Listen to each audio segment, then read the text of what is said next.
Kasih contohnya sederhana dulu. Tahu ada satu cerita tentang appointment in Samarra? Pernah tahu? Ini ada cerita menarik, appointment in Samarra. Ini asli dari Islam untuk jelasin konsep takdir. Mulai dari yang paling sederhana tentang appointment in Samarra, tentang perubahan tadi ya. Nanti terjawab dokter tentang bisa nggak takdir berubah. Nih lihat ya. Ada seorang karyawan lagi kemudian ada di kota Baghdad.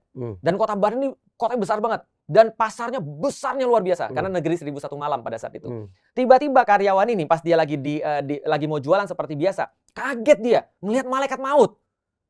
Malaikat mau lihat dia, kaget juga. Siapa dia? Waduh, orang ini kaget. Dua-duanya kaget nih. Ini cerita ya, balik ini bukan dalil ya. Ini cerita untuk mempermudah. Pas kaget, dia tahu, wah kayaknya gua mau dijemput malaikat maut. Lari nih karyawan.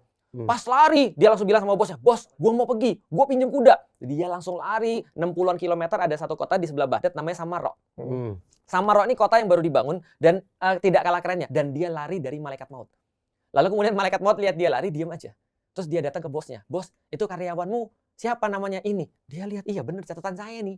Hari ini diambil dia. Terus dia bilang, dia mau kemana? Samarra, lari. Dia nggak bilang tadi ada apa. Terus malaikat bilang, ketawa. Ya bener sih, orang janjiku nyabut nyawa dia di Samarra. Oh, menarik banget.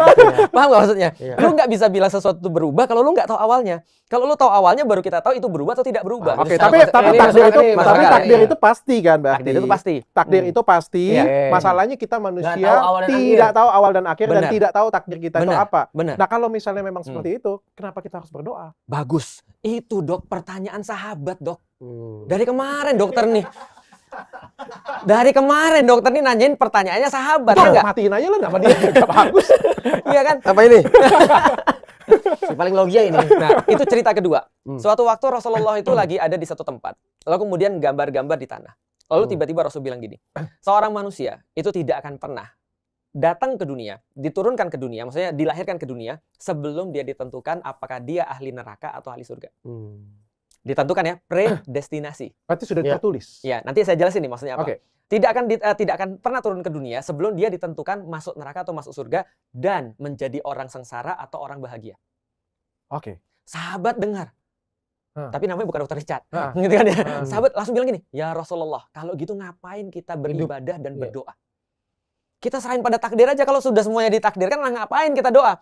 Lah kalau kita doa, kita sholat, nanti ujung-ujungnya takdir kita su'ul khotimah atau matinya jelek, ya percuma dong. Betul. Tapi kalau kita sudah ditakdirkan husnul khotimah, matinya baik, nggak usah sholat juga nggak apa-apa dong. Ya berarti nggak usah ibadah. Maka Rasul ketika mendengarkan ini, Rasul mengganti pembahasan. Nah ini pentingnya kita tahu wilayah ranah yang kita bahas.